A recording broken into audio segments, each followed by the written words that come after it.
پیار کرنے کا اپنے بچے سے انداز الگ ہوگا، اس کے ماتھے کو بوسہ دینے کا انداز الگ ہوگا، اس کو کلیجے سے لگا لینے کا انداز الگ ہوگا۔ کہا یا رسول اللہ کیوں نہ چومو؟ تو وہ شخص کہتا ہے یا کیوں نہ چومو؟ میرے آقا ارشاد فرماتے ہیں اس لیے میں تمہیں منع کر رہا ہوں کہ جس باغیچے میں تمہارا بچہ کھیل رہا ہے وہاں پر بہت سے غریب یتیم بچے بھی کھیل رہے ہیں، تم ان غریب یتیم بچوں کے سامنے جا کر اپنے بچے کو پیار کرو گے، 3 دن کے پچھلے ہو کلیجے سے لگاؤ گے، ماتھے کو بوسہ دو گے، اسے اپنے کلیجے سے لگا لو گے، اس کو بار بار چومو گے، تم اپنے بچے کو پیار کرو گے، لیکن وہ غریب یتیم بچوں کا دل ٹوٹ جائے گا، وہ بھی اپنی بارگاہ میں فریاد کریں گے اے میرے مولا، اے کاش کہ آج میرا باپ ہوتا تو وہ بھی مجھے کلیجے سے لگا لیتا، آج دنیا میں کوئی میرا والد ہوتا تو وہ بھی میرے ماتھے کو بوسہ دے دیتا، آج دنیا میں کوئی میرا مشفق ہوتا تو وہ بھی مجھے کلیجے سے لگا لیتا۔ اللہ اللہ، اس خاتون کا کہنا ہے جب اس واقعے پر سیرت رسول کے اس واقعے پر میری نگاہ پڑتی ہے تو میری دل کی دنیا بدل جاتی ہے۔ میں نے فوراً بے ساختہ کہا کہ خدا کی قسم اس غریبوں سے پیار کرنے والا، یتیموں سے محبت کرنے والا، بیواؤں کو گلے سے لگا لینے والا اب دنیا میں اس سے بڑا کوئی آئیڈیل مل نہیں سکتا، ایسا کوئی پیغمبر آ نہیں سکتا۔ خدا کی قسم اس خاتون کا کہنا ہے کہ فوراً میرے دل کی دنیا بدل جاتی ہے۔ میں نے اپنے فرینڈ سے رابطہ کیا، میں نے کہا بتاؤ اس شہر میں کوئی بڑے عالم موجود ہے؟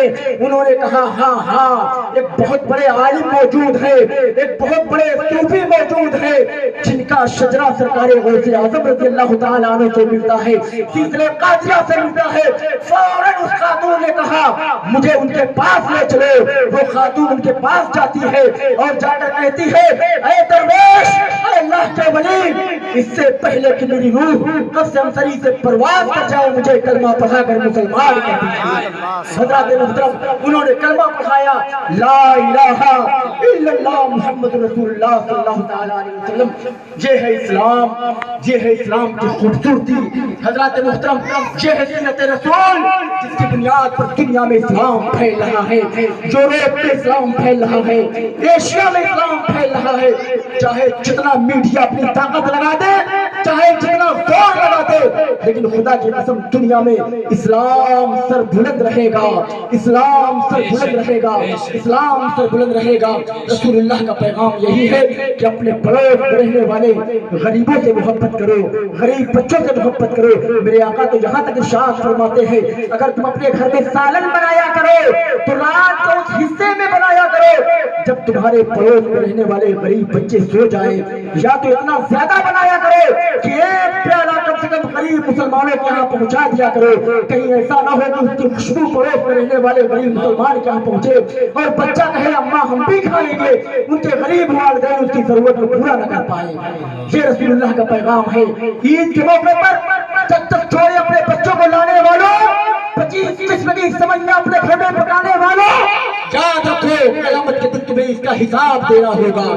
چوراہے پر کھڑے ہو کر کہتے ہو پیو سے 15,000 کا کپڑا لایا ہوں، عالم مارکیٹ سے 5,000 کے اپنے بچوں کو جینس لایا ہو، ارے یہ سنا کر تم غریبوں کا دل توڑ رہے ہو۔ اگر 5 قسم کے سوٹ اپنے بچوں کے لیے لے کر آئے ہو، بہتر ہوتا کہ محلے میں پڑوس میں رہنے والے کسی غریب بچے کے لیے بھی ایک سوٹ لا کر پیش کر دیتے۔